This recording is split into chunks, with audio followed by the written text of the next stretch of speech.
तो यूक्रेन के अलग अलग शहरों में किस तरह की तबाही मची है, ये लगातार आप तक पहुंचा रहा है TV9 भारतवर्ष। और यूक्रेन में ही हॉस्टमेल एयरपोर्ट पर TV9 रिपोर्टर की मौजूदगी है और TV9 के कैमरे पर तबाह एयरपोर्ट की तस्वीरें नजर आई हैं।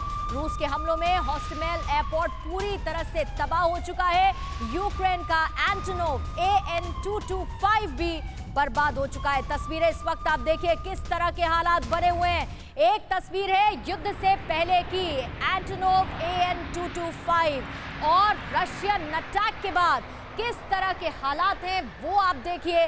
और लगभग पूरे यूक्रेन में अलग अलग शहरों में इसी तरह के हालात नजर आ रहे हैं, क्योंकि रशियंस की तरफ से हमला किया जा रहा है, मिसाइलें दागी जा रही हैं और जगह जगह मची है तबाही। ये तस्वीरें TV9 भारतवर्ष के कैमरे में लगातार कैप्चर हो रही हैं, जिन्हें हम आपको दिखा रहे हैं। और एंटोनोव AN-225 का रशियन अटैक के बाद का हाल भी आप देखिए किस तरह से नष्ट हो चुका है एंटोनोव AN-225।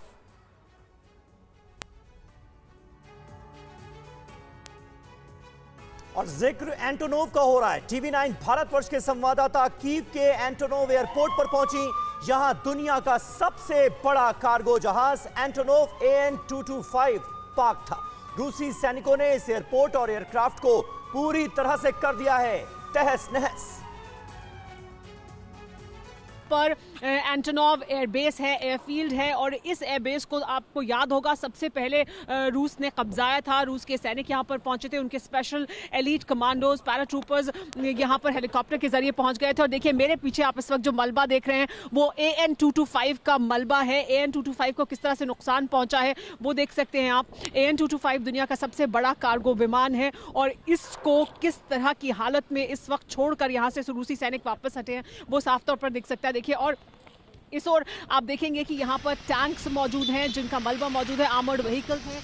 यहाँ पर ऐसे टैंक्स भी हैं, हम आपको दिखाने की कोशिश करते हैं, जिनमें लाइव एम्यूनिशन इस वक्त मौजूद है, यानी रॉकेट्स उसके अंदर मौजूद हैं। वो भी अपने आप में दिखाता है कि यहाँ पर अभी भी इस पूरे इलाके को सैनिटाइज किया जा रहा है, यहाँ से साफ़ किया जा रहा है। देखिए यहाँ से मैं कहूँगी कैमरा पर्सन वीरेंद्र को कि वो दिखाएं, और यहाँ से अगर वो आगे बढ़कर आपको दिखाएंगे तो इस गाड़ी के अंदर आपको लाइव एम्यूनिशन दिखाई देगा, रॉकेट्स दिखाई देंगे। तो देखिए ये वो जगह है एंटोनोव एयरबेस जहां पर भीषण लड़ाई हुई है रूस और यूक्रेनी सैनिकों के बीच में, क्योंकि दरअसल रूस का ये बताया जाता है कि प्लान था कि यहां वो कब्जा करेंगे।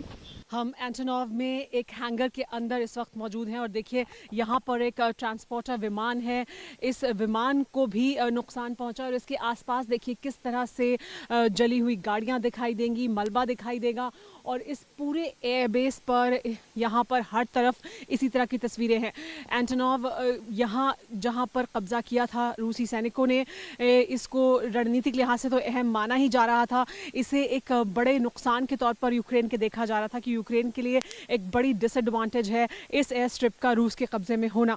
लेकिन अब जब यहाँ से रूसी सैनिक वापस हटे हैं, यहाँ से पीछे की ओर गए हैं, उसके बाद अब इस पूरे इलाके पर रूसी सेना के बाद यूक्रेनी सेना का कहना है कि उनका पूरी तरह से कब्जा हो चुका है, इस एयरबेस पर भी, इसके आसपास के तमाम इलाके पर भी।